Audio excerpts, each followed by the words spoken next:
Wenn du nach einem langen Tag keine Lust hast, Nudeln extra zu kochen, dann ist dieses Rezept genau richtig. Heute mache ich eine cremige Pasta direkt in der Heißluftfritteuse.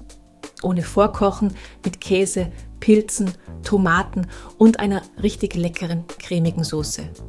Zuerst gebe ich die trockenen Nudeln in eine hitzebeständige Form in der Heißluftfritteuse. Dann reibe ich etwa 120 Gramm festen Käse. Der Käse macht die Pasta später schön cremig und gibt ihr diesen herzhaften Geschmack.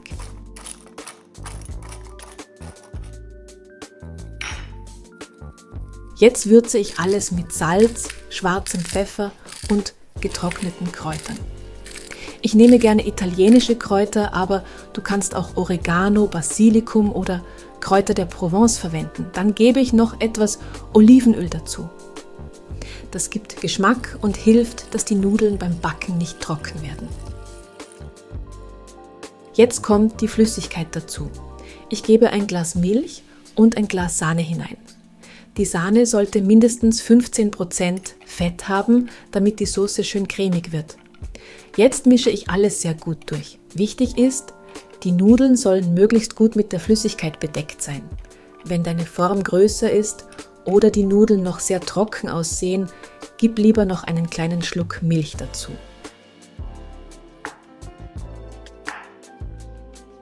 Jetzt schneide ich frische Champignons. Ich mag Champignons in diesem Rezept sehr, weil sie der Pasta einen herzhaften Geschmack geben und sehr gut zu Käse und Sahne passen. Du kannst die Pilze in Scheiben schneiden oder etwas kleiner, wie du es lieber magst. Wenn du keine Champignons hast, kannst du auch Paprika, Zucchini oder Schinken nehmen.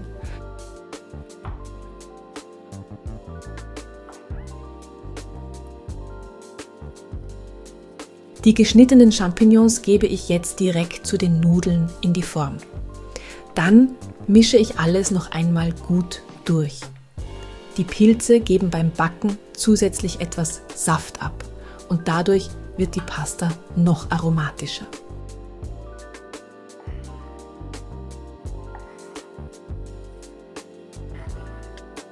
Jetzt schneide ich ein paar Cherrytomaten. Die Tomaten machen das Rezept frischer und geben einen kleinen, süß-säuerlichen Geschmack. Ich schneide sie einfach halb durch, damit sie beim Backen schön weich werden und ihren Saft abgeben. Auch die Tomaten gebe ich jetzt zu den Nudeln. Dann rühre ich alles noch einmal um, damit sich Käse, Gewürze, Pilze, Tomaten, Milch und Sahne gut verteilen. Schon jetzt sieht man, dass daraus eine richtig cremige Airfryer-Pasta wird. Jetzt backe ich die Pasta in der Heißluftfritteuse bei 200 Grad Celsius für etwa 30 Minuten. Ganz wichtig, während des Backens rühre ich die Nudeln zwischendurch 1- bis 2-mal um.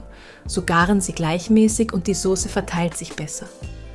Wenn du merkst, dass die Pasta zu trocken wird, gib einfach noch einen kleinen Schluck Milch oder Sahne dazu. Am Ende sollen die Nudeln weich sein, die Soße cremig und der Käse schön geschmolzen.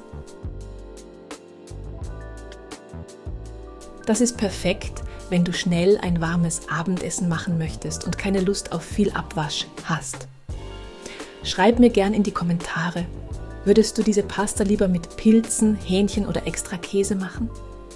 Guten Appetit und bis zum nächsten Rezept.